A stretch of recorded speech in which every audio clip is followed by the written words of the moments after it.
بسم اللہ الرحمن الرحیم۔ السلام علیکم دوستو۔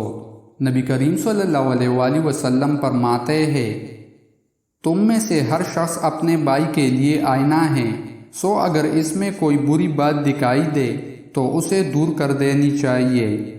مسلمانوں کی باہمی محبت و شفقت کی مثال ایک جسم کی سی ہے کہ جب جسم کا کوئی حصہ تکلیف میں ہوتا ہے تو سارا جسم بخار و بے خوابی میں مبتلا ہو جاتا ہے۔ انسان کو لازم ہے کہ اپنے بھائی کی بی پر بی نہ کرے اور نہ اپنے بھائی کی منگنی پر منگنی کرے۔ جو شخص لوگوں میں مشہور کرنے کے لیے کوئی عمل کرے گا، اللہ تعالیٰ اس کے عیوب لوگوں میں شائع کرے گا اور اس کو حقیر و ذلیل کرے گا۔ میں اس امت میں سے ایسے شخص سے اندیشہ کرتا ہوں جو بات تو دانائی کی کرے لیکن عمل اس کا ظالمانہ ہو۔ اللہ تعالیٰ نے اہل کتاب کے گھروں میں بغیر ان کی اجازت کے داخل ہونا حلال نہیں کیا اور نہ ان کی عورتوں کو مارنا اور نہ ان کے پلوں کو کھانا حلال کیا ہے۔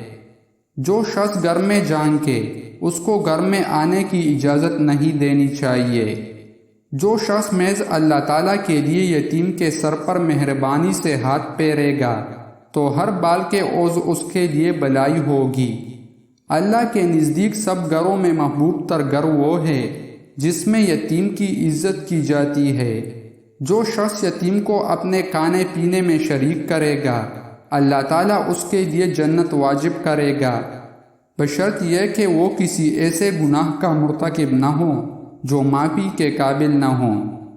عفو کرنے سے اللہ تعالیٰ آدمی کی عزت بڑھا دیتا ہے۔ دوستو، مزید اسلامک ویڈیوز دیکھنے کے لیے ہمارے چینل کو سبسکرائب کریں۔ جزاک اللہ۔